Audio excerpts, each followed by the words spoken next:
Offbeat Kashmir ট্যুরে আজ আমরা মিলেওয়াল থেকে সকাল সকাল রওনা দিয়ে গাড়ি এসে থামল চৌকিওয়াল পুলিশ চেকপোস্টে। কাগজপত্র দেখিয়ে পারমিট সংগ্রহ করে আবার উঠে পড়লাম গাড়িতে।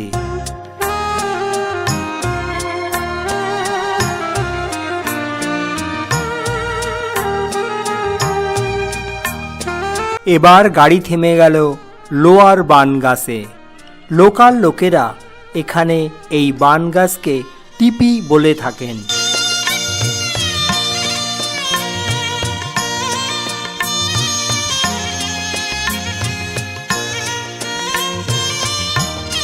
কোলাহলহীন মূল কাশ্মীরের রূপ কেমন ছিল তা অনুধাবন করতে গেলে আসতেই হবে বানগাস। বানগাস শব্দের অর্থ ঘাসে ঢাকা বনভূমি। এই রাস্তা দিয়ে 17 কিলোমিটার পথ চলে গেলেই পৌঁছানো যায় আপার বানগাসে। আপার বানগাস ভ্যালি পাক অধিকৃত কাশ্মীরের খুবই কাছে অবস্থিত। 2025 সালের 22শে এপ্রিল পহেলগাঁওয়ের বৈশরণে উগ্রপন্থীদের দ্বারা ভ্রমণার্থীদের হত্যার জন্য এখন আপার বানগাস যাওয়ার কোনো পারমিট ট্যুরিস্টদের দিচ্ছে না। ফলে আমরা ওই আপার বানগাস যেতে পারলাম না। হেঁটে পৌঁছে গেলাম বানগাসের ফরেস্ট রেস্ট হাউস দ্রোণাগিরিতে।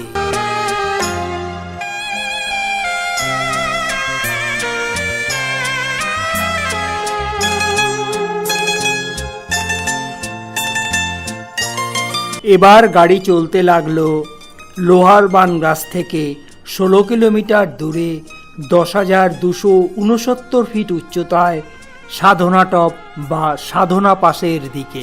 1965 সালে ইন্দো পাক যুদ্ধের পর হিন্দি সিনেমার নায়িকা সাধনা শিবদাসানী এখানে এসেছিলেন ভারতীয় সেনাদের মানসিকভাবে উদ্বুদ্ধ করতে। তারপরই মূল নাস্তাচুন নাম পরিবর্তন করে গিরিবত্তটি পরিচিত হয়ে ওঠে সাধনা পাস রূপে। গাড়ির লম্বা লাইন পড়েছে, কারণ সাধনা টপে পারমিট দেখাতে হয়। সাধনা টপ মিলিটারি এরিয়া, এখানে কোনো ছবি তুলতে দেয় না। সাধনা টপ অতিক্রম করে কিছু দূরে আমরা গাড়ি দাঁড় করালাম। কুপওয়ারা জেলার কর্ণ ভ্যালিতে আমরা প্রবেশ করেছি। অসাধারণ এক দৃশ্য। এবার টিম মেম্বারদের সাথে পরিচয়টা করিয়ে দিই। আমি প্রদীপ ছাড়া রয়েছে বাদিকে শ্যামলদা, মাঝখানে তন্দ্রা ও পাশে রত্নাদি। আর নিচ থেকে উপরে উঠে আসছে আমাদের গাইড কাম ড্রাইভার জাভেদ।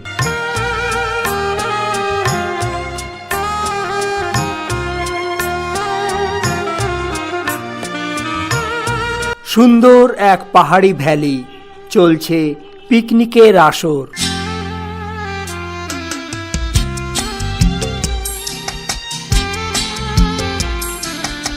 গাড়ি আবার চলতে শুরু করলো কর্ণ ভ্যালির মধ্য দিয়ে। সাধনা টপ থেকে 16 কিলোমিটার দূরে টাংধার পুলিশ স্টেশন থেকে টিটোয়াল যাবার স্পেশাল পারমিট সংগ্রহ করলাম।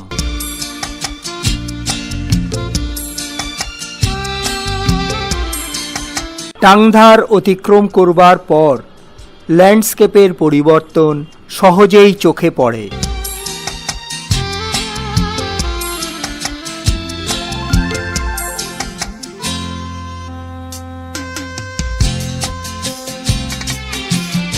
এই দৃশ্যকে পিকচার পোস্টকার্ড বললেও হয়তো ভুল হবে।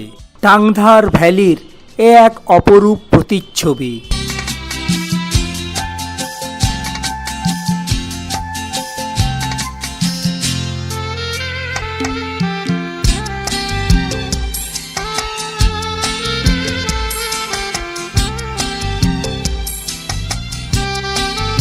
আমরা পৌঁছে গেলাম কর্ণ ভ্যালির টিটোয়ালে। রোমাঞ্চকর অদ্ভুত জায়গা হলো এই টিটোয়াল। বয়ে চলেছে কিষান গঙ্গা নদী। নদীর এপারে আমাদের ভারতবর্ষের টিটোয়াল, আর ওপারে আছে পাক অধিকৃত কাশ্মীর অর্থাৎ পাকিস্তান। টিটোয়ালের ফরেস্ট রেস্ট হাউসের ঠিক পাশে মালিক রেস্ট হাউসে আজ আমরা থাকব। মালিক রেস্ট হাউসের ফোন নাম্বারটা এখানে লেখা আছে। ছোট্ট ছিমছাম রেস্ট হাউস, থাকবার জন্য আমাদের 4 জনকে দিতে হবে 1000 টাকা।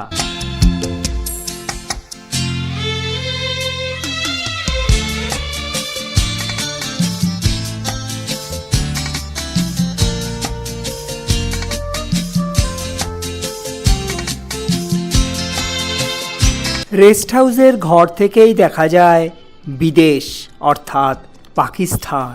উড়ছে পাকিস্তানের পতাকা।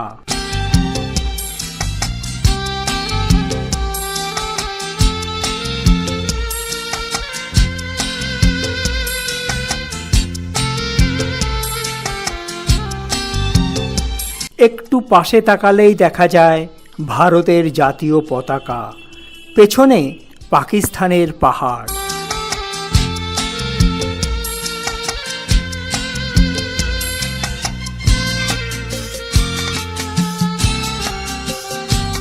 ঘর থেকে বের হলাম রাস্তায়, প্রথমেই চোখে পড়ল উড়ছে ভারতের জাতীয় পতাকা, ঠিক পেছনের পাহাড়ে দেখা যায় পাকিস্তানের পতাকা।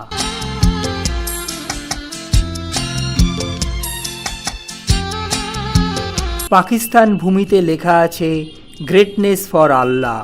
ঠিক তার সামনের রাস্তা দিয়ে পাকিস্তান ফ্ল্যাগ নিয়ে ট্রাকে চলেছে মানুষজন।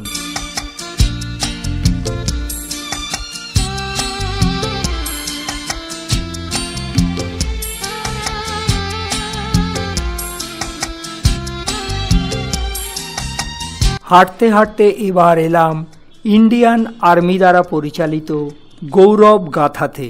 পাকিস্তানের খুব কাছে থাকার জন্য ইন্ডিয়ান আর্মি এবং টাংধারের অধিবাসীদের উদ্বুদ্ধ করবার জন্য 2024 সালে 26শে জুন তৈরি হলো এই গৌরব গাথা।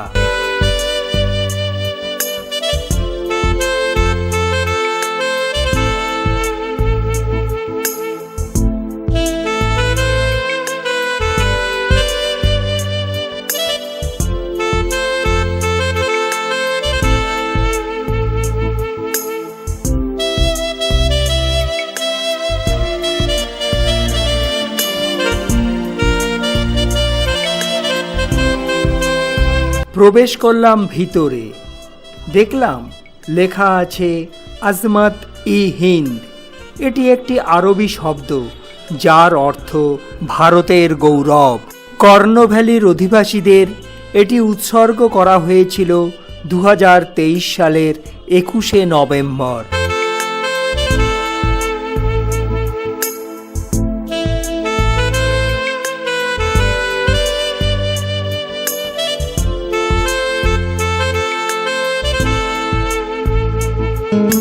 এখানে রয়েছে শহীদ পিরু সিং ও করণ সিংয়ের মূর্তি।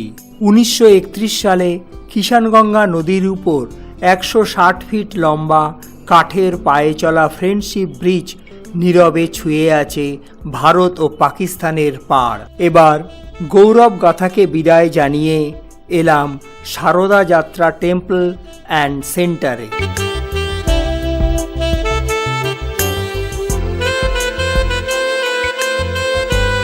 অতীতে কাশ্মীর পরিচিত ছিল সারদা দেশ নামে।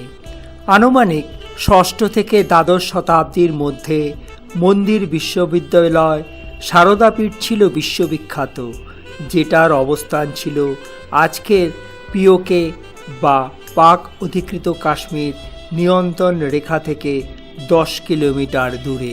প্রাচীন ভারতীয় কৃষ্টির আধার সেই মন্দির বিশ্ববিদ্যালয় রয়ে গেছে পিওকের অধীনে নীলম উপত্যকায় হরমুখ পর্বতের কোলে কেবলমাত্র ধ্বংস স্তূপ হিসাবে। এই টিটোয়াল থেকেই শুরু হতো 82 কিলোমিটার দীর্ঘ ধর্মীয় ছড়ি যাত্রা। এই পবিত্র মন্দিরটি একটি শক্তিপীঠ হিসাবে কল্পনা করা হয়। পুরাণ মতে সতীর ডান বাহু পড়ে এখানে।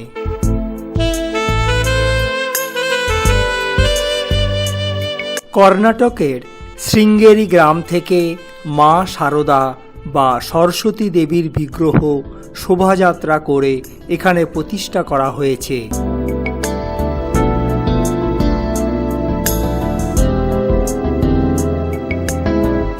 দেবীকে প্রণাম করে বের হয়ে এলাম একটা বড় খেলার মাঠে।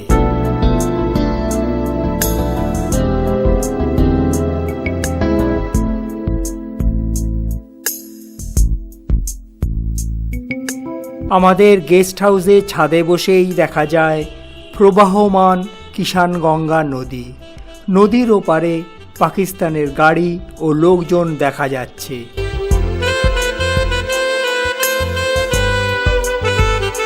দেখতে দেখতে সন্ধ্যা হয়ে এলো। আমরাও খেয়ে দিয়ে শুয়ে পড়লাম। পরদিন ভোরে ছাদে গিয়ে পাকিস্তানের পাহাড়কে ব্যাকগ্রাউন্ডে রেখে সেলফি তুললাম।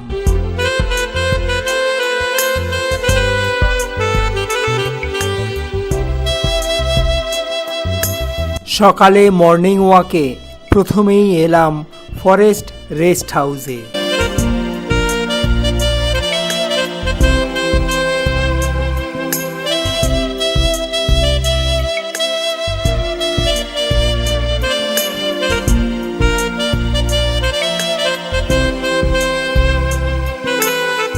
এই বিল্ডিংটি হলো ফরেস্ট রেস্ট হাউসের থাকবার জায়গা।